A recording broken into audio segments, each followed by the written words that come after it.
मोक्षमार्गस्य नेतारम्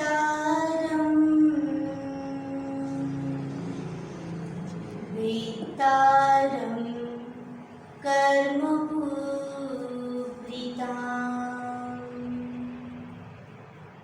ज्ञातारं विश्वतत्त्वानां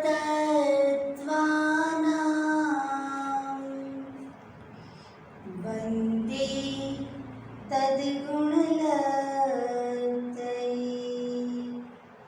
वन्दे तद्गुणलब्धये। जय बोले अनंत नासिक परमेश्वरी भगवान की जय। देव श्री 1000 शांतिनाथ भगवान की जय। परम पूज्य वात्सल्य दिवाकर श्री 108 विमल सागर जी महाराज की जय। परम पूज्य तपस्वी सम्राट श्री सन्मति सागर जी महाराज की जय। युग प्रमुख श्रवणाचार्य घनाचार्य गुरुदेव श्री डॉक्टर विराट सागर जी महाराज की जय। द्वादशांग चिन्मयी माता की जय। अपन सभी लोग जैन भूगोल स्टडी कर रहे थे। 2 दिन में अपन ने देखने का ट्राई किया कि जैन भूगोल को क्यों स्टडी करना चाहिए, जैन भूगोल स्टडी करने का उद्देश्य क्या है। जैन भूगोल स्टडी करने का उद्देश्य अपना अकृत्रिम चैतन्य की बनना था। फिर अपन ने 3 लोग को समझने का प्रयत्न किया था। लोग क्या होता है उसको समझने का प्रयत्न किया था। नेक्स्ट लोग में 3 पार्ट है, ऊर्ध्वलोक, मध्यलोक, अधोलोक, और उसके आकार को, उसकी साइज को अपन ने समझने का ट्राई किया था। उसकी हाइट, उसकी डेप्थ, उसकी विड्थ, वो सारी बातें अपन ने समझी थी। 6 द्रव्यों से लोक बना हुआ था, वो समझा था। नेक्स्ट इसमें अपन ने तीनों लोगों का आकार, जो वृत्ताकार आकार होता है, उसको समझने का ट्राई किया था। नेक्स्ट उसका अपन ने लोक का घनफल भी निकाला था। हाइट और जो विड्थ थी वो डिफरेंट जगह पे अलग अलग थी, तो उसका अपन ने एवरेज निकाल के लोक का घनफल भी अपन ने निकाला था। अब अपन योजन को समझने का प्रयत्न करते हैं, क्योंकि अपन जब ये 3 लोक के बारे में आगे आगे पढ़ेंगे, मध्य लोक को समझेंगे, तब बार बार ये योजन शब्द आएंगे। कहीं पर्वतों की ऊंचाई और सब नापने बैठेंगे तब योजन शब्द आएंगे। राजू शब्द आ रहा है तो उसको अपन समझने का प्रयत्न करते हैं कि योजन क्या है और राजू क्या है। तो योजन के लिए अपने शास्त्रों में योजन को समझाने के लिए एक सीक्वेंस दी हुई है, उसको समझने से अपन अप्रोक्सीमेटली योजन को समझ सकते हैं। तो यहाँ पे लिखा है कि 8 जौ के दाने हैं, उसके बराबर 1 अंगुल होगा। यहाँ स्टार्टिंग में आप देख सकते हो 8 जौ के दाने के बराबर 1 अंगुल होगा। और ऐसे आप 12 अंगुल हैं तो उसके बराबर 1 बिलात होगा। और ऐसे 12 बिलात है, 2 बिलात है, उसके बराबर 1 हाथ हो जाएगा। और ऐसे 4 हाथ बराबर 1 धनुष हो जाएगा। ये धनुष आपने सुना हुआ होगा। तो धनुष के बारे में आप समझ लीजिए कि 4 हाथ बराबर 1 धनुष होता है। और ऐसे 2000 धनुष बराबर 1 कोस होता है। 1 कोस को अपन मील में कन्वर्ट करेंगे तो 2 मील होगा। तो 2000 धनुष इक्वल्स टू 1 कोस यानी 2 मील हो जाएगा। और ऐसे 4 कोस यानी अप्रोक्सीमेटली 8 मील और 12 किलोमीटर, मील को भी अपन किलोमीटर में कन्वर्ट कर लेंगे तो अप्रोक्सीमेटली 12 किलोमीटर हो जाएगा। उसके बराबर 1 लघु योजन हो जाएगा। तो आपको इतना याद रखना है कि जब लघु योजन समझेंगे तो उसको किलोमीटर में कन्वर्ट करेंगे तो अप्रोक्सीमेटली 12 किलोमीटर आएगा। और एक लघु योजन होता है, यहाँ आप 2 शब्द देख रहे हैं, एक लघु योजन है और एक महायोजन है। तो लघु योजन और महायोजन में क्या डिफरेंस है। तो जब जीवों की शरीर की हाइट नापनी है, मंदिर की, नगर की, ये सब जब अपने को मेजरमेंट करना है तब अपन लघु योजन से करते हैं। और महायोजन से क्या काम होता है, जब आप पंचमेरु, नंदीश्वर द्वीप, ऐसे असंख्य जो द्वीप हैं, समुद्र है, उन सब का मेजरमेंट करेंगे तो अपन महायोजन से करेंगे। जब पर्वतों का मेजरमेंट करेंगे तो वो सब महायोजन से होता है। इसलिए यहाँ पे महायोजन शब्द अलग से लिखा हुआ है। ये लघु योजन था वो अपन ने समझ लिया 12 किलोमीटर, लेकिन ये जो महायोजन है वो अप्रोक्सीमेटली 2000 कोस यानी 4000 मील और अप्रोक्सीमेटली 6000 किलोमीटर अपन समझ सकते हैं। ठीक है, तो किलोमीटर में अपन जब समझेंगे तब 6000 किलोमीटर इक्वल्स टू एक महायोजन और लघु योजन में अपन 12 किलोमीटर इक्वल्स टू एक लघु योजन हो जाएंगे। अब जहाँ जहाँ अपन पर्वत, नदी, समुद्र आदि की बातें समझेंगे तब अपन महायोजन से द्वीप, समुद्र, पर्वतों का जब मेजरमेंट करेंगे तब महायोजन से करेंगे, और जब नगर, शरीर की हाइट ये सब मेजरमेंट करेंगे तो लघु योजन से करेंगे। तो आपको समझ में आ गया कि लघु योजन किसे कहते हैं और महायोजन कितना होता है। अब अपन आगे समझते हैं। नेक्स्ट यहाँ पे है राजू। राजू यानी एक मेजरमेंट यूनिट है, और राजू को समझाने के लिए आचार्य महाराज ने अलग अलग जगह अलग अलग तरीके से समझाने का ट्राई किया है। यहाँ पे एक स्कॉलर है, उनका नाम है माधवाचार्य, और उस स्कॉलर माधवाचार्य जी ने राजू को समझाने के लिए बताया है कि सपोज एक 1000 किलो का एक लोहे का गोला है, उसको क्या बोला, ऐसा एक 1000 भार का एक गोला है, उसको इंद्रलोक से नीचे गिरकर 6 महीनों में जितनी दूरी तय करता है वह एक राजू है। ठीक है, तो उसका मतलब क्या हो गया, आपने देखा होगा कि कोई पतली चीज़ होती है, हल्की चीज़ होती है, तो वो जल्दी नीचे नहीं आती, उसको नीचे आने में बहुत टाइम लगता है। सपोज कोई पेपर है, तो पेपर को आप ऊपर से नीचे थ्रो करोगे तो वो हवा में धीरे धीरे मूव होता धीरे धीरे नीचे आएगा। और कोई भारी चीज़ है, उसको आप ऊपर से नीचे थ्रो करोगे तो एकदम स्पीड में नीचे आ जाएगी। तो इसलिए यहाँ पे आचार्य महाराज ने अपने को समझाने के लिए लोहे का गोला, और वो भी कितना हैवी, 1000 किलोग्राम का लोहे का गोला है, उसको आप इंद्रलोक यानी स्वर्ग से थ्रो करोगे तो वो उसको 6 महीने में नीचे आने में जितना टाइम पीरियड लगेगा और जितना डिस्टेंस हो उतने टाइम में अपना कवर करेगा, उसको आप एक राजू समझोगे। यानी लोहे का गोला कितना हैवी है, 1000 किलो का, वो फटाफट नीचे आ जाना चाहिए, उसकी स्पीड नीचे आने की बहुत फास्ट होती है क्योंकि वो इतना भारी है, और इतनी फास्ट स्पीड है तो भी उसको 6 मंथ्स में वो जितना डिस्टेंस कवर करेगा वो सारा डिस्टेंस वो एक राजू होगा। तो सोचिए आप, एक राजू कितना ज़्यादा होगा, 1000 किलो का लोहे का गोला बहुत स्पीड में आ सकता है नीचे, और इतनी स्पीड से आने वाला गोला 6 महीने तक उसको जितना टाइम लग जाएगा और वो जितना डिस्टेंस कवर करेगा वो एक राजू कहा जाएगा। तो यहाँ पे एक समझाने का तरीका है कि इतने बड़े डिस्टेंस को कैसे समझाया जाए, तो इसलिए आचार्य महाराज ने लोहे का गोला जो सबसे हैवी है उसको कह के समझाया है, और ये पूरा डिस्क्रिप्शन जम्बूद्वीप पद्धति में अपने को मिलता है। नेक्स्ट, अब यहाँ पे शॉर्ट में आपको बता दिया जो ऑलरेडी अपन समझ चुके हैं कि एक राजू को समझना है तो अब क्या करेंगे, तो अपन ने जो योजन समझा था तो ऐसे असंख्यात योजन बराबर एक राजू हो जाएगा, और एक योजन बराबर अप्रोक्सीमेटली अपन देख चुके हैं 4000 मील, और एक योजन 4 कोश का ये भी अपन देख चुके हैं, एक कोश 2 मील का होता है और 1 मील अप्रोक्सीमेटली 1.5 किलोमीटर का होता है। तो अपन एक योजन को यहाँ पे किलोमीटर में कन्वर्ट करके दिखाया है, तो अपन ऑलरेडी समझ चुके हैं कि एक योजन है वो 4 कोश का है, एक कोश है वो 2 मील का, इसलिए 4 को 2 से मल्टीप्लाई किए, और जो 1 मील है वो 1.5 किलोमीटर का है, इसलिए यहाँ 1.5 से मल्टीप्लाई किया, तो इन तीनों का मल्टीप्लिकेशन 12 किलोमीटर आ जाएगा। तो एक इन शॉर्ट अपने को इतना याद रखना है कि एक जो लघु योजन है वो 12 किलोमीटर का है, राइट। और फिर प्रमाण योजन बोलो, उसकी महायोजन बोलो, बात एक ही है।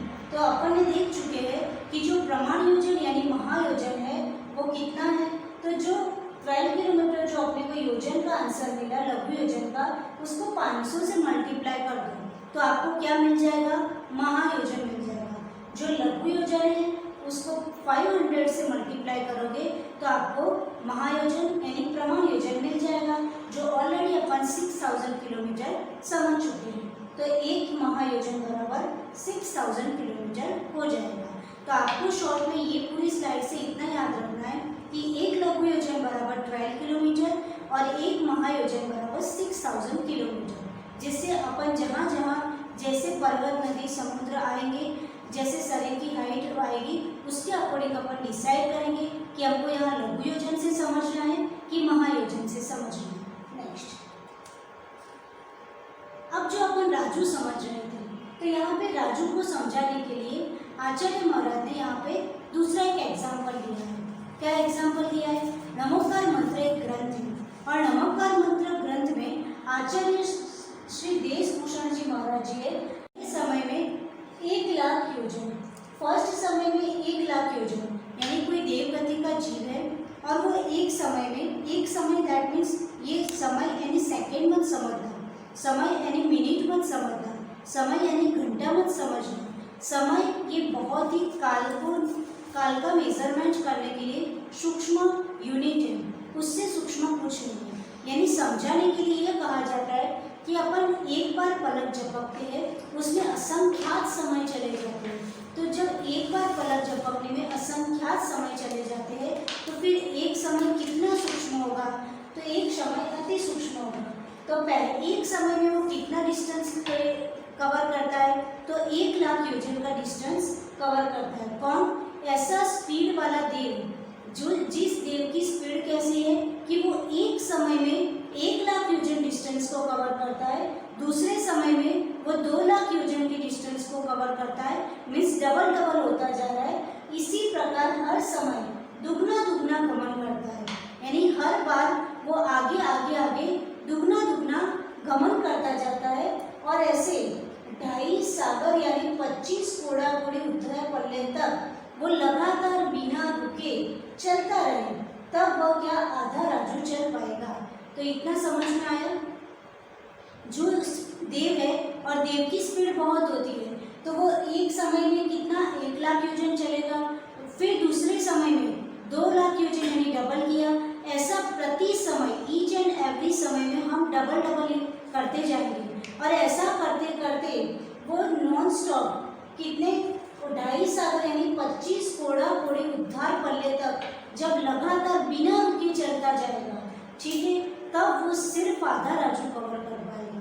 और इसका अपन डबल करेंगे, इससे जो डबल टाइम पीरियड लगेगा वो हो जाएगा 1 राजू हो जाएगा।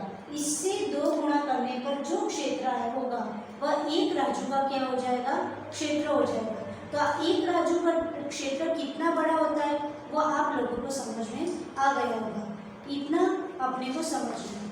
फिर अपने को नेक्स्ट बात समझनी है कि कोई देव है, वो अपने साथ भक्ति करता है। राजू को समझाने के लिए एक और एग्जाम्पल मिलता है कि कोई देव है जो अपने साथ गैस कर लीजिए कि भक्ति कर रहा है। अब वो देव है, जब आप भक्ति करते समय ताली बजाते हो तो आप एक बार ताली बजाओगे और दोबारा ताली बजाओगे, तो एक बार ताली बजाने के बाद जब दोबारा ताली बजाते हो उसके बीच का जो सूक्ष्म टाइम पीरियड है, उतने टाइम पीरियड में वो देव है पूरे मध्य लोक के समस्त कृत्रिम चैत्यालय की वंदना करके रिटर्न आके दूसरी बार में आपके साथ सेकेंड बार ताली बजा देता है। तो इतनी स्पीड वाला देव, आपको समझ में उसकी स्पीड कितनी, जैसे आप भक्ति करते हो तो नॉन स्टॉप ताली बजाते हो, तो एक बार ताली बजाते जब दोबारा ताली बजाते हो तो उसका टाइम पीरियड तो अपन जज भी नहीं कर पाते, है ना। उतने टाइम पीरियड में वो पूरे मध्य लोक के समस्त कृत्रिम चैत्यालय की वंदना करके फिर आपके साथ क्या हो जाता है? रिटर्न आ जाता है। तो ये जो रिटर्न आ जाता है वो उतनी टाइम पीरियड में वो देव जो इतनी स्पीड वाला देव है वो 6 महीने तक उसकी स्पीड बताइए कि एक ताली बजाए दूसरी ताली बजाए, उतने में तो इतनी वंदना करके आ गया। इतनी स्पीड वाला देव 6 महीने में जितना डिस्टेंस कवर करेगा वो हो जाएगा 1 राजू। तो यहाँ 1 राजू कैसे समझाया कि इतनी स्पीड वाला देव 6 महीने में कितना सारा डिस्टेंस कवर कर लेता है, तो वो 1 राजू कहा जाएगा। तो इस तरह से राजू को अलग अलग तरीके से आचार्य महाराजों ने समझाने का प्रयत्न किया है, जिससे अपन विजुलाइज कर सकते हैं, अपन सोच सकते हैं, कल्पना कर सकते हैं कि राजू एक डिस्टेंस मेजर करने का बहुत बड़ा यूनिट है। फाइन, अब अपन नेक्स्ट पॉइंट पर मूव होते हैं, त्रस नाड़ी, जिसको अपने को समझना है।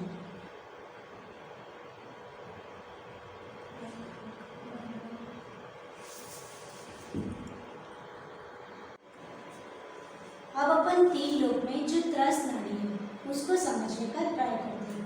त्रस नाड़ी कहाँ पे है? तो आपने जब 2 डायमेंशन डायग्राम देखा होगा तो यहाँ पे सेंटर में ऊपर से नीचे तक एक लाइन होती है, राइट, वो 2 डायमेंशन में होती है। तो अपन समझते हैं कि त्रस नाड़ी यहाँ सेंटर में ही होती होगी, लेकिन त्रस नाड़ी की जो एग्जैक्ट पोजीशन है वो कहाँ पर होती है? तो जो ये त्रस नाड़ी है उसकी एग्जैक्ट पोजीशन यहाँ पे, जो आपने पीछे 7 राजू समझा है कि 3 लोग है, उसकी डेप्थ है वो 7 राजू है। तो 7 राजू है तो ये 7 राजू में त्रस नाड़ी कितने एरिया में है? तो उसको सिंपल समझने के लिए आप मन में विजुलाइज कर लीजिए कि 7 रूम्स कांस्टेंट है, सीधे 7 1 बाय 1 7 रूम्स है। तो आप आगे से 3 रूम पीछे जाइए, यानी फर्स्ट रूम, सेकेंड रूम और थर्ड रूम में जाइए, और थर्ड के बाद आपका 4 नंबर का रूम है, और आप पीछे से 3 रूम आगे आइए तो लास्ट का 7 6 एंड 5, ये पीछे से 3 आ गया है और आगे से 3 पीछे गए।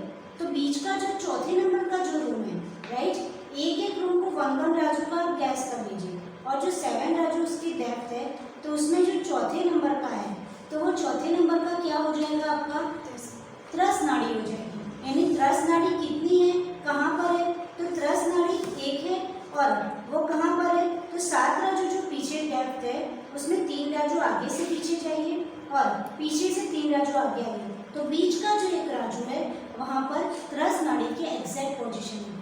कभी कभी हमने जो 2 डायमेंशन में फोटो देखी होती है 3 लोग की, तो उससे हम यही गैस करते हैं कि जो बीच में त्रस नाड़ी दिखाई है, जो यहाँ पे दिखाई है, वो वहाँ पे ही त्रस नाड़ी होती होगी।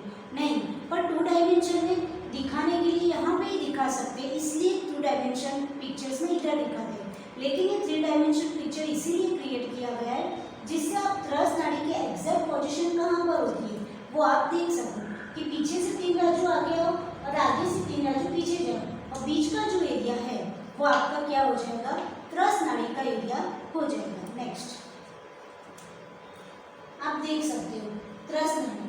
तो त्रस नाड़ी को यहाँ पे बीच में से उठा करके यहाँ पे अलग रखी हुई है कि त्रस नाड़ी कैसे दिखेगी, और आप यहाँ पे इस चित्र में भी देख सकते हो, ये पीछे यहाँ से 3 राजू इधर गए और यहाँ से 3 राजू इधर गए, तो बीच का जो 1 राजू का एरिया है उतनी एरिया में क्या है? त्रस नाड़ी की विड्थ है एंड त्रस नाड़ी की डेप्थ है। अब स्थिति कहाँ पर है? तो लोब के बिल्कुल मध्य में। तो लोब के बिल्कुल मध्य में यानी लोब जो 7 राजू का है, पीछे उसकी जो डेप्थ 7 राजू की है उसके एग्जैक्ट सेंटर में, तो 3 आगे से 3 पीछे से, बीच का जो एरिया है वो अपना क्या हो गया? त्रस नाड़ी का हो गया। उसकी ऊंचाई कितनी है? तो उसकी ऊंचाई यहाँ पे बोली है, वैसे लोब की पूरी हाइट तो 14 राजू की है, 14 राजू उत्तंगन, लेकिन यहाँ पे क्या बोल दिया ऊंचाई? कुछ कम 13 राजू। तो यहाँ 13 राजू में भी कुछ कम क्यों किया? ऐसा क्या हुआ कि जहाँ पे त्रस नाड़ी नहीं है? तो उसको अपन बाद में समझेंगे नेक्स्ट स्लाइड में कि कुछ कम 13 राजू कैसे हुआ, राइट। फिर उसकी लंबाई कितनी है? तो लंबाई उसकी 1 राजू की है, और उसकी चौड़ाई कितनी है? तो उसकी चौड़ाई 1 राजू की है। अब घनफल निकालेंगे तो कैसे निकलेगा? उसकी हाइट है कुछ कम 13 राजू, ठीक, और उसकी जो विड्थ है वो 1 राजू, और उसकी जो डेप्थ है वो भी 1 राजू। तो L into B into H करोगे तो कुछ कम 13 राजू इंटू 1, तो 1 से मल्टीप्लाई करोगे तो आंसर क्या मिलेगा? कुछ कम 13 राजू। तो लोब का जो घनफल, त्रस नाड़ी का जो घनफल आएगा वो कुछ कम 13 घन राजू आंसर आएगा। ये बहुत समझना इजी है, जो ऊंचाई, लंबाई और चौड़ाई उन तीनों का मल्टीप्लिकेशन कर दो, कुछ कम 13 राजू इंटू 1, तो इसका तीनों का मल्टीप्लिकेशन करोगे तो आंसर कुछ कम 13 घन राजू आ जाएगा। तो ये त्रस नाड़ी का अपने को क्या मिल गया?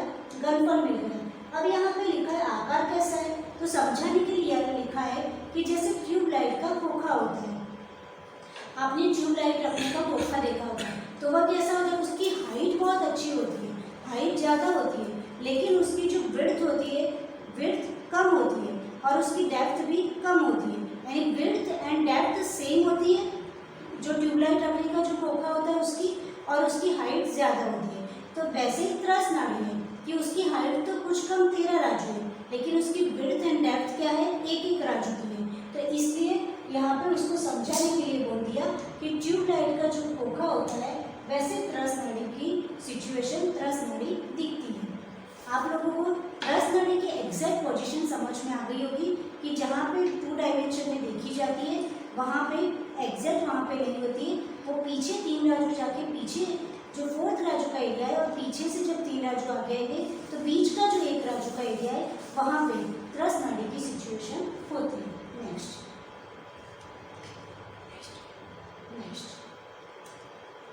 अब जो कुछ कम 13 राजू अपन ने समझा था वो कुछ कम 13 राजू कैसे हुए उसको समझने का ट्राई करते हैं। तो यहाँ पे लिखा है त्रस नाड़ी की ऊंचाई।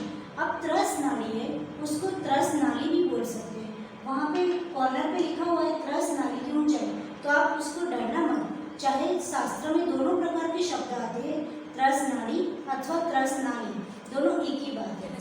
अब त्रस नाड़ी है वहाँ पे कहाँ जीव नहीं पाए जाते। जब अपन इतना समझ लेंगे तो अपने को समझ में आ जाएगा कि कुछ कम 13 घन राजू क्यों बोला है।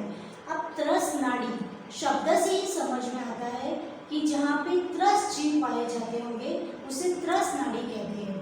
ठीक है, अब त्रस जीव पाए जाते हैं उसका मतलब क्या स्थावर जीव नहीं पाए जाते होंगे?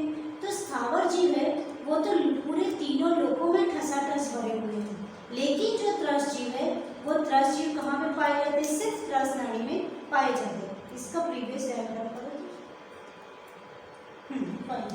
देखो ये जो पूरे 3 लोग हैं उसमें से यहाँ पे जो 2 डायमेंशन में यहाँ पे जो त्रस नाड़ी बताइए उसकी पोजीशन आप एग्जैक्ट तो समझ गए कि वो कहाँ होती है।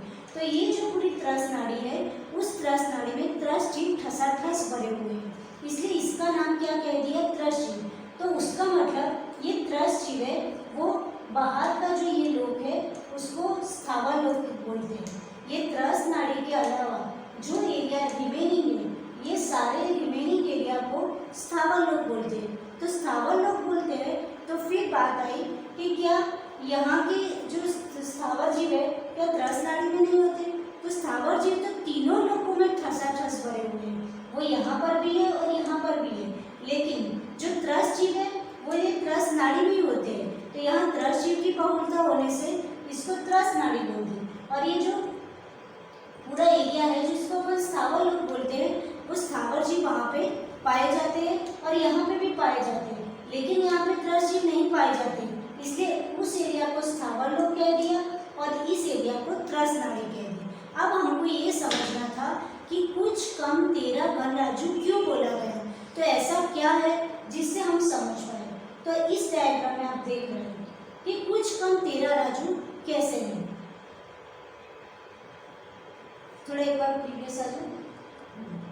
सबसे पहले लिखा है कि अधोलोक में त्रस जीव कहाँ नहीं रहते। तो अपन पहले ये समझ ले कि कहाँ कहाँ पे त्रस जीव नहीं रहते और उतना उतना अपन माइनस कर देंगे तो अपना आंसर कुछ कम 13 घन राजू आ जाएंगे।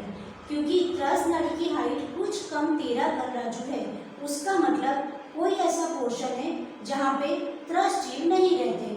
तो अपन ये समझ लें कि कहाँ कहाँ पे नहीं रहते हैं। तो अधोलोक में त्रस जीव कहाँ नहीं रहते?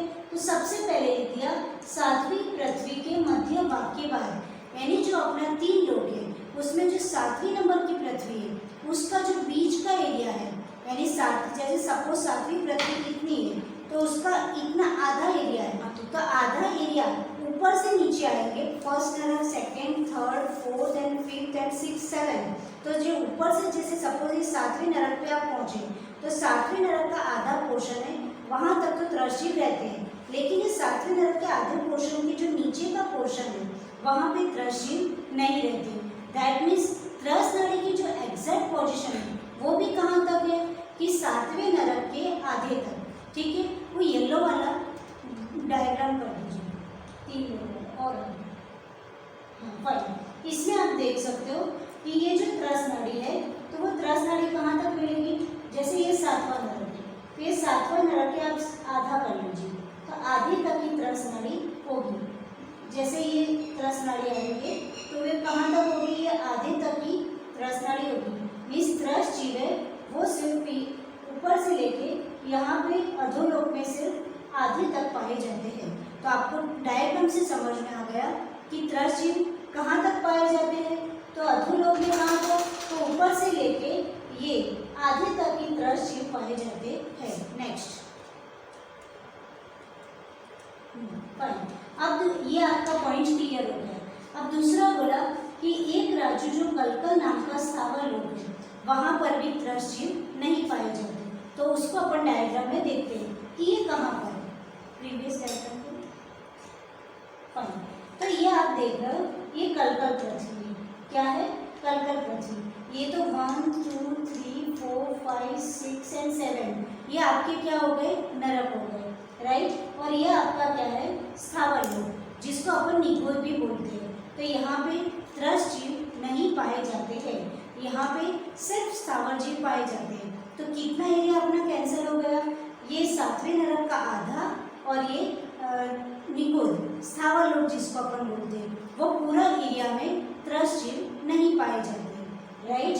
आपको फिर से समझा दे, ये अधोलोक जो है उसमें ये 1st 2nd 3rd 4th 5th 6th and 7 ये जो 7 नरक है इसमें थोड़ा मिस्टेक हो गई है ड्राइंग में। ये जो बीच में रेड कलर की जो आपको लाइन दिख रही है वो रेड कलर की लाइन इधर आएगी, यानी जो 7 वो लाइन वो इंडिकेट कर रही है कि जो 7वें नरक का जो आधा पोर्शन है वहाँ तक ही त्रस्त जीव पाए जाते हैं। ये यहाँ से नीचे आधा और ये स्थावर लोक, इसमें त्रस्त जीव नहीं पाए जाते हैं, ठीक है। तो ये स्थावर लोक है वो एक राजू का है। तो एक राजू तो पूरा यही हो गया। तो 14 राजू में से एक राजू तो आप यही माइनस कर दो कि ये एक राजू एरिया में तो त्रस्त जीव पाए नहीं जाते। अब आपका आंसर क्या आ गया, 13 राजू। अब 13 राजू में भी कुछ कम है, तो कुछ कम तो ये वाला कम हुआ और दूसरा अपन समझते हैं कि क्या कम हुआ। नेक्स्ट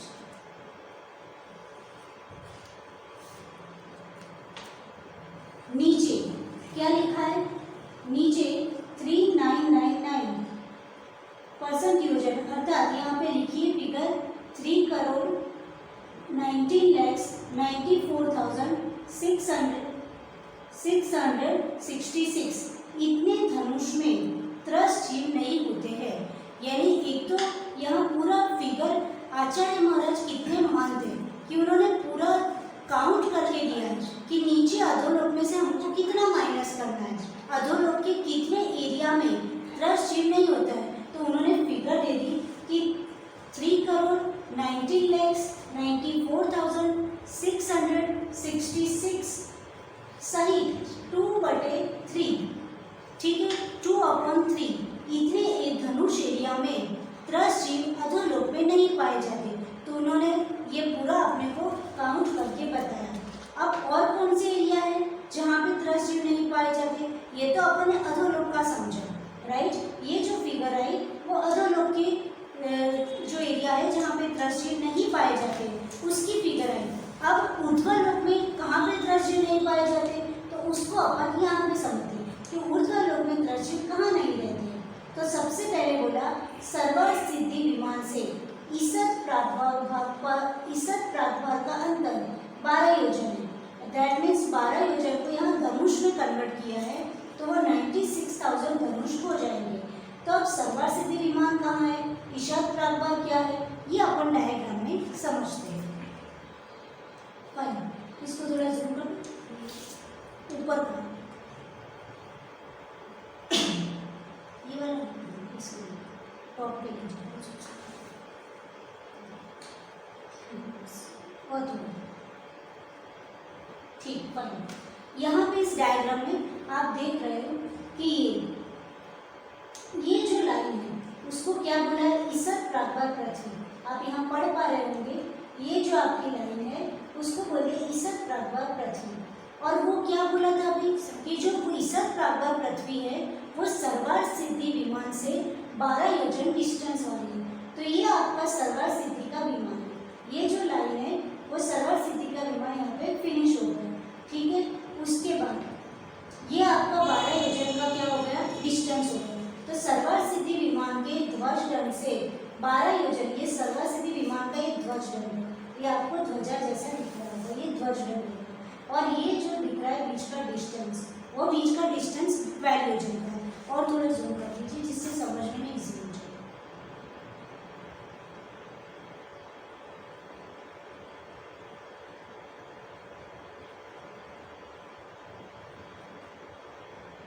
गुड, ये हो गया सर्वर सिद्धि विमान का ध्वज दंड जो ध्वजा जैसा बना है, और उसके ऊपर से ये लाइन तक आपको 12 योजन का क्या है डिस्टेंस है।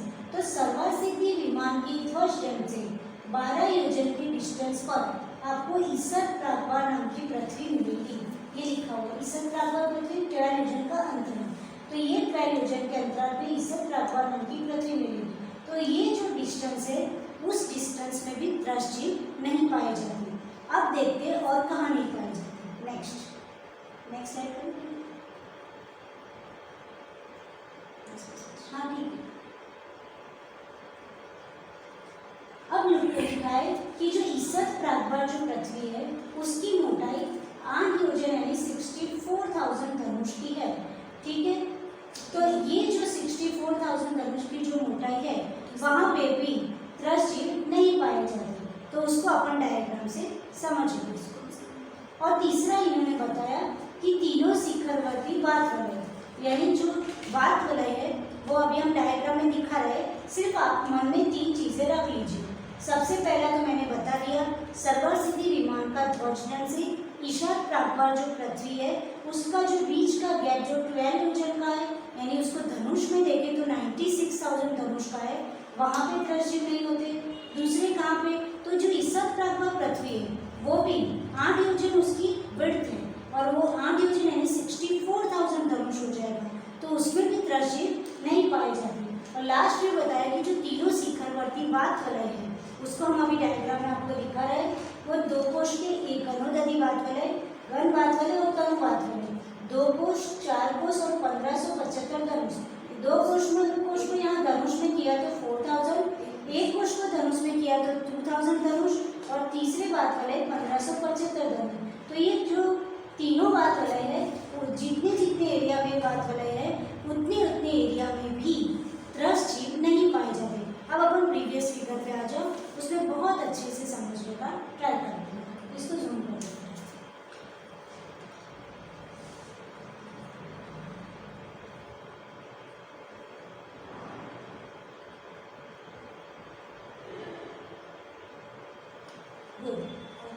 और थोड़ा जूम करते हैं।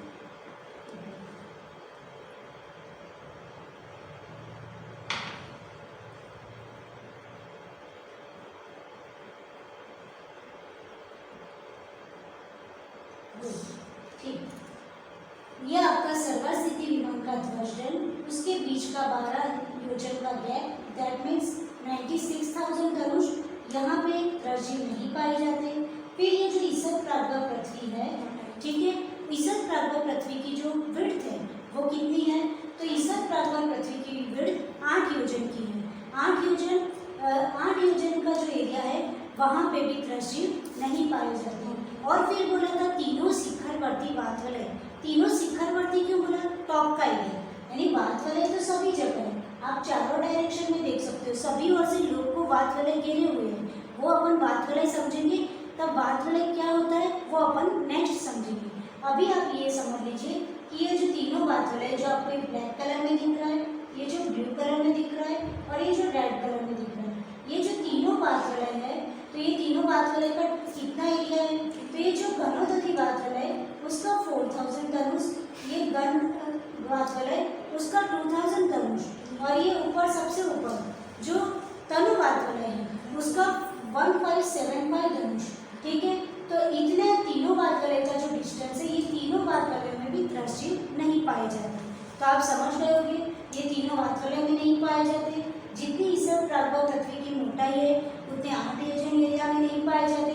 और ये जो विमान के बाद का और ईसर प्रागवा की पृथ्वी के बीच का जो कितना अंतर है, 12 योजन का अंतर है, उसमें भी दृष्टजीव नहीं पाए जाते। तो हमने ये ऊर्ध्वलोक में दृष्टजीव कहाँ कहाँ नहीं पाए जाते वो समझा, और इसके पहले अपन ने अधोलोक में दृष्टजीव कहाँ कहाँ नहीं पाए जाते उसको समझा। अब दोनों का प्लस कर देते हैं तो अपने को एक प्रॉपर फिगर मिल जाएगा।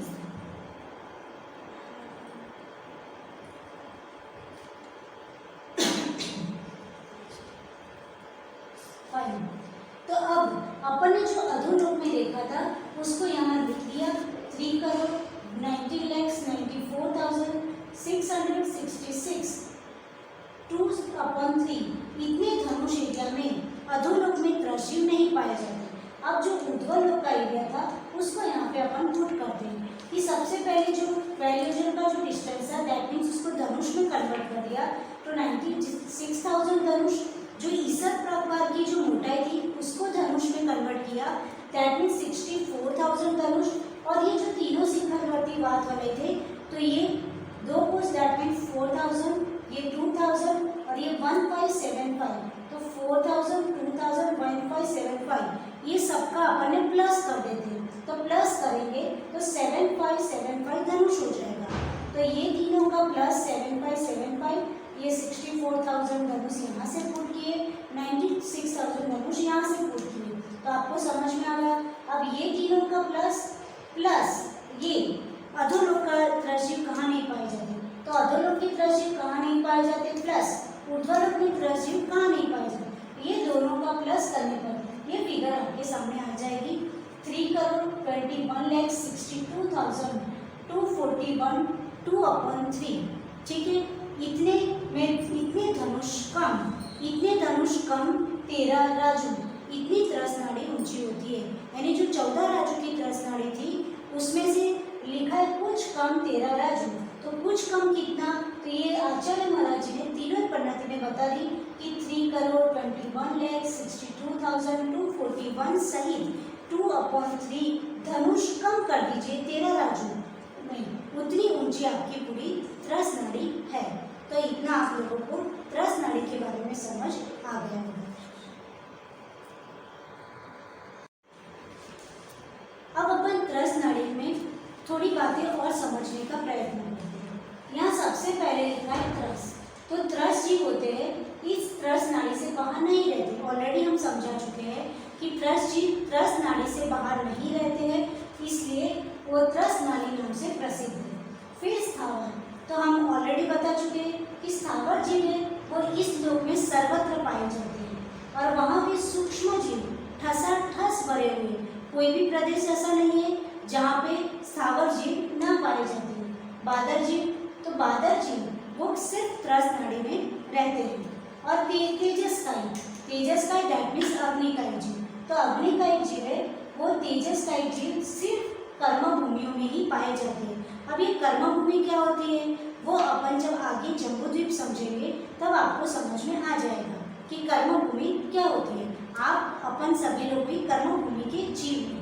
तो जो अग्निकाई जीव है वो सिर्फ कर्म भूमि में पाए जाते हैं। और जो पांचों काय दैट मीन्स अपने को याद है पृथ्वी काय, जल काय, वनस्पति काय, वायु काय और अग्नि काय। ये जो पांचों काय है तो वो कहाँ तो अधोलोक में और जो भवनवासियों के विमानों में पांचों कायों के जीव पाए जाते हैं लेकिन स्वर्ग लोक में नहीं पाए जाते। ये स्पेशल रूल्स है। ये मीन्स कहाँ पे कौन से जीव पाए जाते हैं नहीं पाए जाते ये इस स्लाइड के थ्रू अपन ने समझ लिया। तो जो अधोलोक है और भवनवासियों के विमान, तो ये जब अपन नरक गति अधोलोक को समझेंगे डीप में तब आपको दिखाएंगे कि भवनवासियों के विमान कहाँ पर होते हैं। सिर्फ यहाँ पे समझने के लिए आप याद रख लीजिए कि अधोलोक और भवनवासियों के जो विमान होते हैं उसमें पांचों कायों के जीव पाए जाते हैं लेकिन जो स्वर्ग होते उसमें नहीं पाए जाते। अब एक नीचे पॉइंट लिखा है विशेष। तो समुद्रघात एवं उपवात अवस्था में त्रस जीव त्रस नाली के बाहर पाए जाते हैं। ये कौन सी कंडीशन है? अभी तो बोल दिया कि त्रस जीव होते हैं वो त्रस नाली के बाहर नहीं निकलते और यहाँ पे फिर से कुछ और विशेष बोला जाता है। तो ये अपवाद केस है, ये स्पेशल केसेस कहे जाते हैं। तो ये स्पेशल केस में क्या बोला? दो कंडीशन बोली, जब समुद्रघात होता है और जब उपवात अवस्था होती है। ये दो अवस्था में ऐसा कहा जा सकता है कि त्रस जीव है वो त्रस नाड़ी को छोड़कर बाहर यानी स्थावर लोक में गए थे। तो ये समुद्रघात क्या है, ये उपवात क्या है, उसको अपन शॉर्ट में समझने का ट्राई करते हैं। आपने समुद्रघात शब्द जरूर सुना होगा। समुद्रघात यानी मानांतिक समुद्रघात, केवली समुद्रघात। ठीक है, तो ये जो समुद्रघात होता है उस सिचुएशन में त्रस जीव है वो त्रस नाड़ी छोड़ के जो मैंने बाहर का रिमेनिंग एरिया था वहाँ पे भी जाते हैं। तो जैसे अपन मानांतिक समुद्घात के बारे में समझते हैं शॉर्ट में। जैसे कोई जीव मानांतिक समुद्घात करता है, दैट मीन्स कोई जीव है वो बिल्कुल एंड एज है उसकी और वो मृत्यु के बिल्कुल नज़दीक है और तड़प रहा है, वो तड़प रहा है और उसके मन में ऐसे परिणाम चल रहा है कि अब इस आयु मेरी पूरी होगी, अब मेरा कहाँ जन्म होगा, अब मेरा क्या होगा, मेरा जन्म कहाँ होने वाला है। उस प्रकार की यदि उस जीव में परिणाम चलते हैं तो उस समय वो जीव मानांतिक समुद्घात करता है और उस समय उस जीव के जो आत्म प्रदेश है, तो वो आत्म प्रदेश, उसका शरीर तो इधर है, अभी वो जिंदा है, राइट, लेकिन वो चिंता उसके मन में उस टाइप के विकल्प परिणाम चल रहे हैं, तो उस समय उसकी बॉडी के आत्म प्रदेश, उसका नेक्स्ट जन्म जहाँ पे होना है उस भूमि को टच करके वापस आ जाते हैं। दैट इज कॉल्ड मानांतिक समुद्घात। समुद्घात का मतलब ये होता है कि शरीर अलग है, आत्मा अलग है। इस बात का प्रूफ कराने का सबसे बड़ा एग्जाम्पल है कि उसका शरीर तो इधर है लेकिन उसका आत्म प्रदेश जहाँ उसका जन्म होना है वहाँ पे टच करके वापस आ जाते हैं। तो ये कहा जाता है मानांतिक समुद्घात, यानी मरण के नज़दीक है लेकिन उसके मन में जो आकुलता व्याकुलता संकल्प विकल्प है कि मेरा जन्म कहाँ होगा, तो उस समय उसके आत्म प्रदेश शरीर से दूर होकर के वहाँ टच करके वापस आ जाते हैं। और ये समय बहुत ही सूक्ष्म होता है, कोई जज नहीं कर पाता। और इस समय मानांतिक समुद्घात में बोला कि मानांतिक समुद्घात में ये भी पॉसिबिलिटी है कि त्रस नाड़ी के त्रस जीव बाहर निकलते हैं। तो मानांतिक समुद्घात में त्रस नाड़ी के त्रस जीव बाहर कैसे निकलेंगे? तो किसी जीव ने, सपोज यहाँ का जीव है, उसने मानांतिक समुद्घात किया, राइट, और उसका जन्म इस आयु को छोड़ करके उसका नेक्स्ट जन्म सपोज स्थावर लोक में होना है। तो स्थावर लोक में जब उसका जन्म होना है तो उसको वो अभी किस पर्याय में है? त्रस पर्याय में है, राइट। और यहाँ से उसके आत्म प्रदेश वो अभी त्रस पर्याय में है, तो वो त्रस पर्याय रिलेटेड जो उसकी बॉडी के जो आत्म प्रदेश है वो कहाँ जाएंगे? स्थावर लोक में जाएंगे। और स्थावर लोक में जहाँ टच होना है, जहाँ जन्म होना है वहाँ टच करके वो वापस आते हैं। तो इस अपेक्षा से, ये अपेक्षा लगानी है, इस अपेक्षा से आप कह सकते हो कि उस त्रस जीव के आत्म प्रदेश त्रस नाड़ी से बाहर निकल करके स्थावर लोक में गए थे और वापस आ गए। ये समय अति सूक्ष्म होता है, बहुत सूक्ष्म होता है, लेकिन इस अपेक्षा यानी अपने आचार्य महाराज का ज्ञान कितना सूक्ष्म है, उन्होंने कितनी सूक्ष्म से सूक्ष्म बात को भी यहाँ काम किया है कि इतने सूक्ष्म टाइम पीरियड द्वारा कोई जीव यदि अपना मानांतिक समुद्घात करता है और उस समय उसका जन्म स्थावर लोक में होना है, तो वो त्रस नाड़ी को, उसके त्रस जीव के आत्म प्रदेश वहाँ पर टच करके वापस आते हैं। उस अपेक्षा से बोल दिया कि त्रस जीव उतने समय त्रस नाड़ी के बाहर जाते हैं। तो आपको मैं एक बार पिक्चर से समझाती हूँ, डायग्राम लिया, फाइन, ये त्रस नाड़ी है, राइट। अब क्या बोला कि कोई जीव है, मध्य लोक का कोई जीव है, यहाँ से मानांतिक समुद्घात करता है, दैट मीन्स उसका मरण होने वाला है। अब वो चिंता में है कि मेरा जन्म कहाँ होगा। गैस कर लीजिए कि उसका जन्म यहाँ पे स्थावर लोक में होना है, ठीक है। तो स्थावर लोक तो त्रस नाड़ी के बाहर है, अब उसका जन्म यहाँ होना है, तो वो जीव क्या करेगा? वो जीव के जो आत्म प्रदेश है वो अभी त्रस पर्याय में है, तो वो त्रस जीव के जो आत्म प्रदेश है वो यहाँ पे जाएंगे और यहाँ पे टच करके वापस आ जाएंगे। तो उस अपेक्षा से बोला कि त्रस जीव के त्रस आत्म प्रदेश यहाँ त्रस नाड़ी का उल्लंघन करके स्थावर लोक में गए और रिटर्न आ गए। तो ये समय अति सूक्ष्म होता है, लेकिन इतने टाइम पीरियड के दौरान वो बाहर जाते आते हैं। तो इस अपेक्षा से आचार्य महाराज ने समझा दिया कि त्रस जीव ऐसी सिचुएशन में, मानांतिक समुद्घात की सिचुएशन में भी त्रस नाड़ी के बाहर जा सकते हैं, लेकिन यदि उस जीव का जन्म स्थावर लोक में होना हो तब। नेक्स्ट, अब नेक्स्ट है केवली समुद्घात। तो केवली समुद्घात को अपन समझने का ट्राई करते हैं। तो केवली समुद्घात क्या होता है? ये शब्द सभी ने सुना होगा।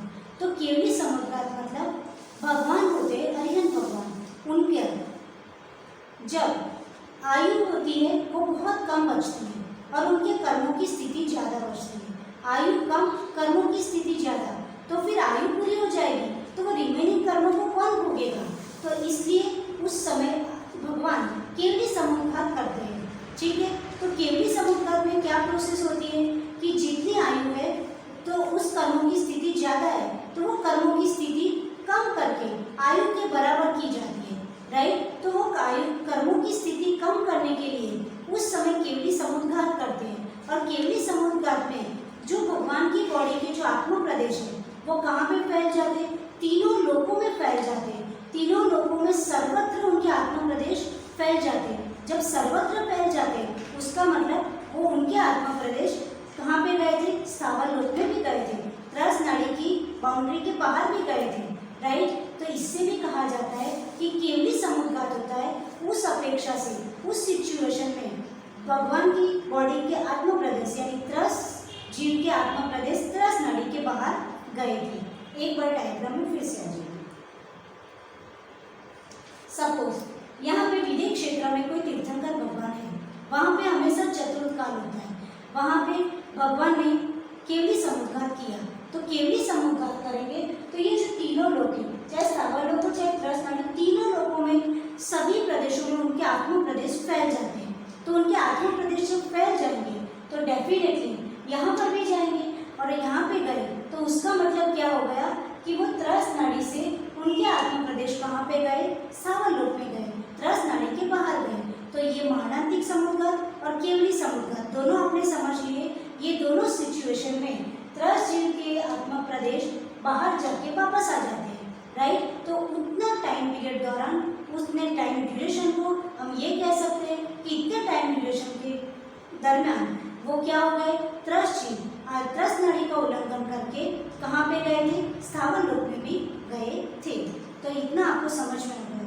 और आप सोचिए कि कोई विदेह क्षेत्र में हमेशा चतुर्थ काल रहता है और वहाँ पे केवली भगवान का जब आत्मा प्रदेश सर्वत्र व्याप्त होता होगा, तो क्या आपके भरत क्षेत्र में और आप जहाँ पर बैठे हो वहाँ आपको उनकी बॉडी के आत्मा प्रदेश टच होते होंगे कि नहीं? तो डेफिनेटली होते होंगे, लेकिन वो टाइम पीरियड इतना सूक्ष्म है और अपनी इतनी विशुद्धि लेवल इतना हाई नहीं होता। अपन पता नहीं दुनिया के कौन से गोरख धंधे में लगे होते हैं कि भगवान की बॉडी के आत्मा प्रदेश हमको टच होके भी निकलते जाते होंगे।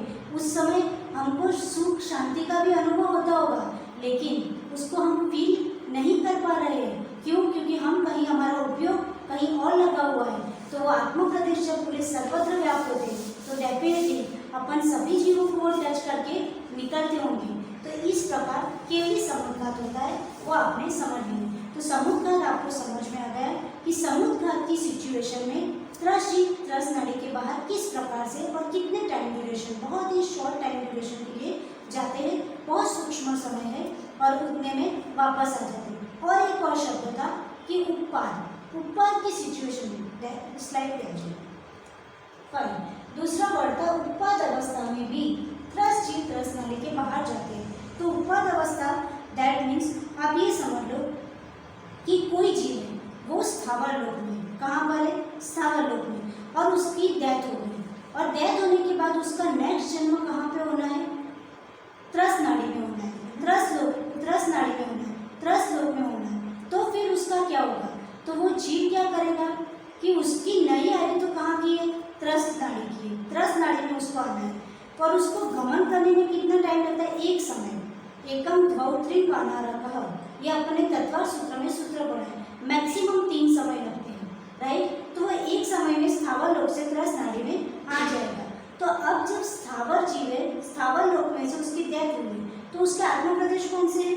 ठीक है, वो स्थावर लोक से जब जीव त्रस नाड़ी में आएगा और त्रस पर्याय को धारण करेगा, तो उसके बीच का जो एक समय का टाइम पीरियड है, तो उस अपेक्षा से बोल दिया कि क्या हो गया? ये उत्पाद की सिचुएशन में त्रस जीव थे वो त्रस नाड़ी के बाहर गए थे।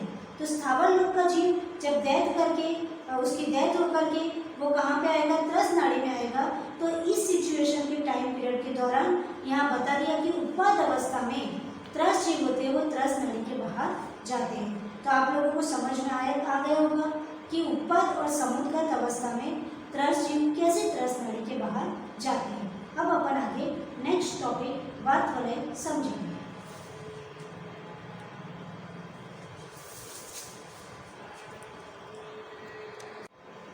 अब अपन नेक्स्ट टॉपिक समझेंगे लोक के चारों ओर के वलय।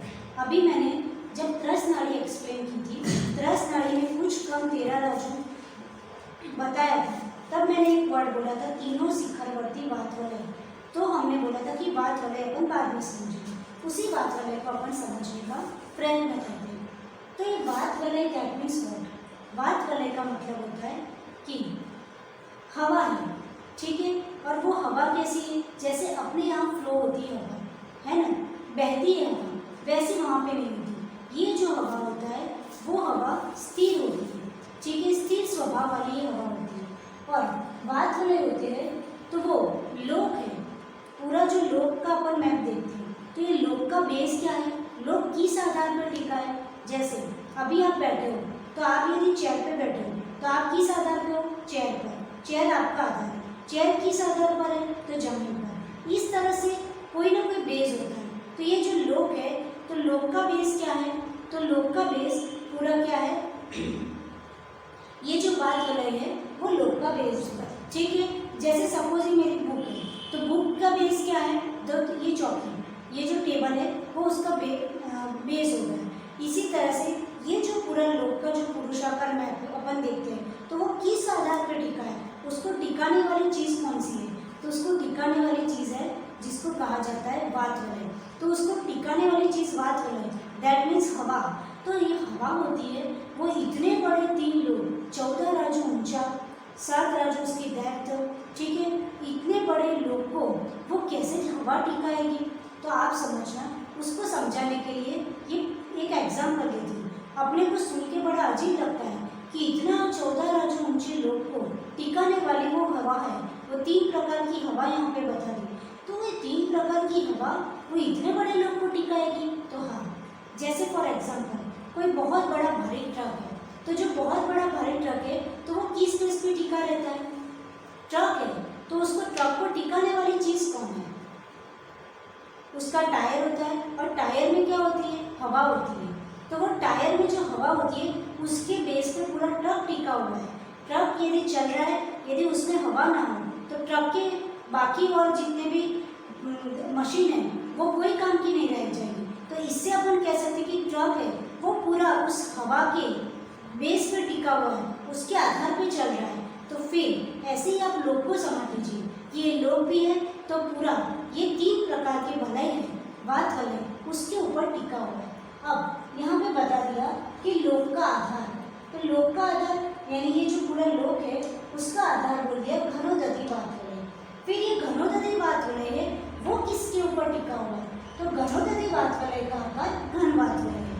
फिर क्वेश्चन है कि घन बात वलय किसके ऊपर टिका हुआ है, तो घन बात वलय है वो तनु बात वलय है। यानी ये आपको जो 3 लाइन जो अपना 3 लोक का जो मैप है उसमें जो पूरा जो लोक बना हुआ है उसके लोक के आजू बाजू में आपको 3 लाइनें दिखती हैं, वो 3 लाइन को यहाँ पे दिखाया है। तो जो सबसे अंदर की लाइन होती है वो कौन सा बात वलय है, तो उसका नाम है घनोदधी बात वलय। जो सेकेंड नंबर की लाइन है वो है घन बात वलय, और जो 3rd नंबर की लाइन है उसको कहा जाता है तनु बात वलय। तो ये जो तीनों बात वलय है वो क्या होता है, जैसे अपनी पूरी बॉडी है, तो बॉडी है तो वो उसको बॉडी को कवर करने वाली चीज़ क्या है, दिस स्किन। ये स्किन से क्या है, पूरी बॉडी कवर्ड है, यानी पूरी बॉडी को स्किन ने कवर किया है।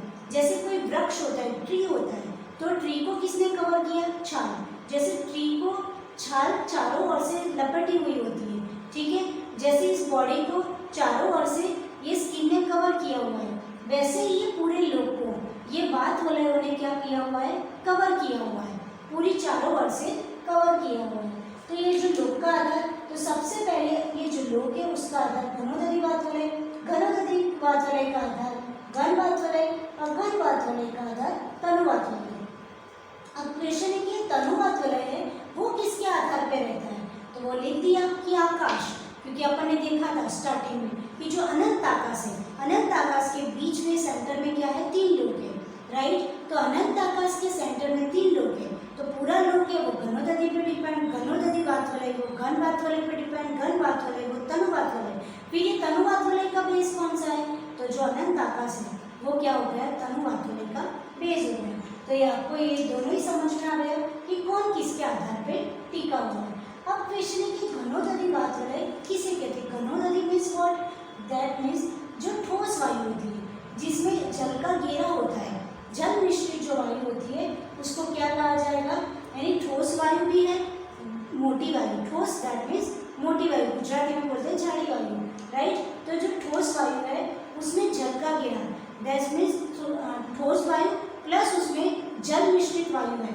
उसको घनोदधि वात वाले कहते हैं। जो घन वात वाले है उसमें सिर्फ ठोस वायु होती है, ठोस वायु का घेरा होता है, यहाँ पे लिखा हुआ है मोटी होगा। और जो ठोस वायु और जल का घेरा था उसको अपन वाष्प भी बोल सकते हैं। और तीसरा है जो तनु वात वाले, तनु नाम भी ऐसा ही है, तनु वात वाले दैट मीन्स पतली वायु का घेरा, तो वो क्या होता है, उसमें पतली हवा होती है। तो ये जो घनोदधि वात वाले दैट मीन्स बाष्प यानी ठोस वायु प्लस उसमें जल भी है, तो उसको बाष्प भी बोल सकते हैं। घन वात वाले उसमें सिर्फ ठोस वायु है, उसका मतलब मोटी हवा, और ये जो तनु वात वाले है वो पतली हवा है। तो इस प्रकार से ये तीनों जो वायु होती है वो किस प्रकार से वो आपको समझ में आ गई। और यहाँ लिखा है कि अधोलोक की सातों पृथ्वियाँ घनोदधि वात वाले के आधार से स्थित है, वो डेफिनेटली अपन मैप में देखते हैं। नेक्स्ट, इस मैप में मैं पहले आपको दिखा देती हूँ कि ये जो मैप है उसमें आप देख रहे हो कि पूरे 3 लोक में ये जो ग्रीन ब्लू एंड जो रेड ऑरेंज कलर की, जो green blue and orange colour की जो 3 लाइनें दिख रही है दैट मीन्स घनोदधि वात वाले, घन वात वाले और तनु वात वाले, ये तीनों ही वात वाले है उसने पूरे लोक को घेर के रखा है। दैट मीन्स ये पूरा लोक है वो घनोदधि पे डिपेंड है, घनोदधि वात वाले घन वात वाले पे डिपेंड है, घन वात वाले तनु वात वाले पे डिपेंड है, और ये जो तनु वात वाले है वो पूरे आकाश पे डिपेंड है, उनका बेस हो गया। अब ये जो बात हो रही है उसको अपन समझेंगे। तो लास्ट में एक लाइन है थी कि अधोलोक की जो सातों पृथ्वियाँ है वो घनोदधि वात वाले पे है, तो सीधी बात है कि जो सातों पृथ्वियाँ है तो सबसे पहले उनको कौन सा वात वाले मिलेगा, घनोदधि, तो उनका बेस क्या हो गया, घनोदधि हो गया। अब यहाँ पे आपको समझाती हूँ, यहाँ पे कलर लिखे हुए कि जो घनोदधि वात वाले है उसका लगभग कलर कैसा है, तो आचार्य महाराज ने समझाने के लिए अपने को बताया कि गोमूत्र के समान, ठीक है, गोमूत्र के समान उसका कलर है। फिर घन वात वाले का कलर कैसा है, तो मूंग के समान उसका कलर है घन वात वाले का। और तनु वात वाले का कलर कैसा है, तो मिश्रित यानी कलरफुल है, अनेक रंग वाला है, तो उसके रंग को बोलना पॉसिबल नहीं है। दैट्स वाई यहाँ पे लिख दिया है कि तनु वात वाले का जो रंग है वो अवक्तव्य है और अनेक रंग वाला है। तो आपको तीनों वात वाले के कलर समझ में आ गए। घनोदधि वात वाले दैट मीन्स गोमूत्र के समान उसका कलर है, घन वात वाले उसका मतलब मूंग के समान उसका कलर है, और तनु वात वाले उसका कलर मीन्स कलरफुल है, इसलिए उसका कोई पर्टिकुलर अपन कलर नहीं कह सकते। ये तीनों के कलर हो गए, उसका स्वरूप अपन ऑलरेडी प्रीवियस स्लाइड में समझ चुके हैं। अब उसका ये जो बात वाला है उसकी मोटाई कितनी है, हर जगह मोटाई उसकी डिफरेंट है, तो उसकी मोटाई अपन ने एक तो अपन ने समझ ली थी, जो तीनों शिखरवर्ती बात वाले थे उसकी मोटाई अपन प्रीवियस स्लाइड में समझ चुके हैं। अब बाकी की भी अपन समझने का ट्राई करते हैं। तो यहाँ पे लोक की मोटाई समझने के लिए इसको थोड़ा जूम कर दीजिए, ये वाला देखिए।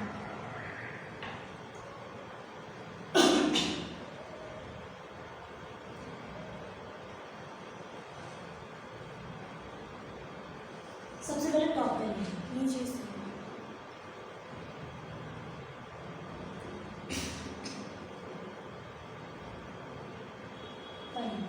तो यहाँ पे आपको दिख रहा है, ये अपन ऑलरेडी समझ चुके कि जो ये तीनों बात वाले हैं उनकी जो शिखर पर जो उसकी हाइट है वो 4000 धनुष, घनोदधि बात वाले, घन बात वाले की 2000 धनुष और तनु बात वाले की 1575 धनुष है। तो ये तीनों बात वाले की यहाँ पे इस प्रकार का एरिया होता है। अब जब ये बात वाले जब साइड में होते हैं तब घनोदधि 5 योजन का, घन बात वाले 4 योजन का और तनु बात वाले 3 योजन का होता है। तो आपको समझ में आ गया, बाजू में उनकी जो एरिया है मोटाई है वो 5 योजन, 4 योजन और 3 योजन क्रम से होता है। अब अपन थोड़ा और समझेंगे, यहाँ पर आपको जूम करो।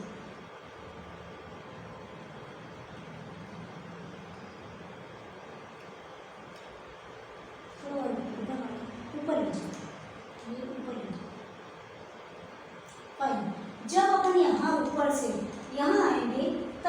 पर ये बात वाले की जो मोटाई है वो 7 योजन गनोदरी की, 7 योजन गनोदरी की, घन बात वाले की 5 योजन और 4 योजन तनुवात वाले की। 7, 5, 4 योजन क्रम से गनोदरी, घन और तनुवात वाले की यहाँ पे मोटाई हो जाएगी।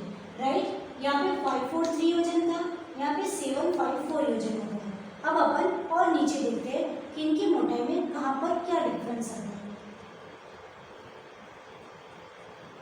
जब अपन यहाँ मध्य लोक के इस साइड नीचे की साइड जाएंगे तब उसकी 5 योजन, 4 योजन और 3 योजन, जैसे टॉपर साइड में था वैसा यहाँ पर है 5 योजन गनोदरी की, 4 योजन घन बात वाले की और तनुवात वाले की 3 योजन, जैसे टॉपर साइड में था, ठीक है, वैसा यहाँ पे 5, 4 और 3 योजन इसकी मोटाई होती है।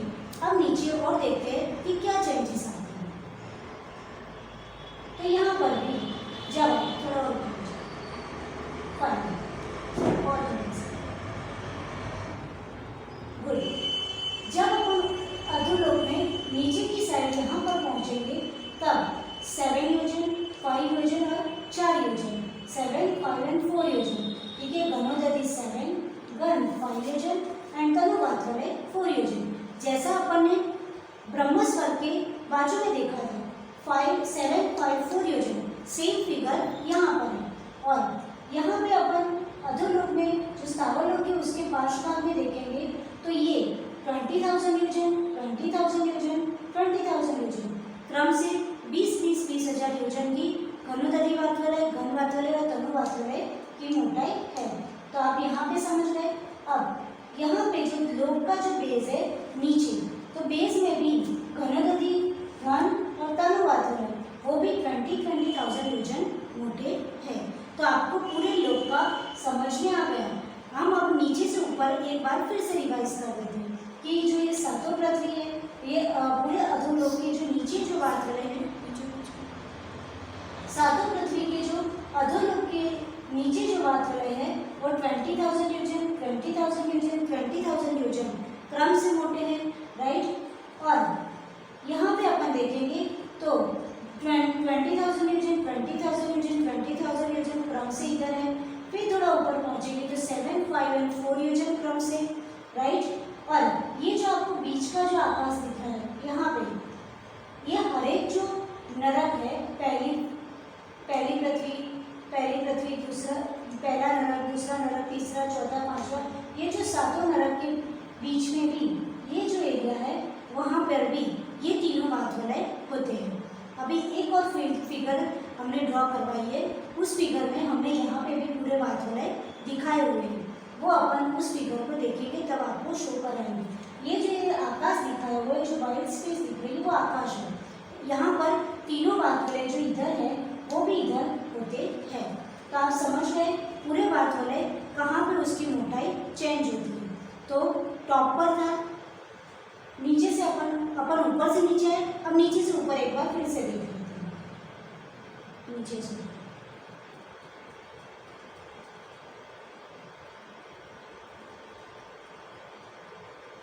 यहाँ पे 20,000 योजन, यहाँ पे 20,000 योजन, यहाँ पे 7, 5, 4 योजन, फिर ऊपर यहाँ पे हो जाएगा 5, 4, 3 योजन, ठीक है।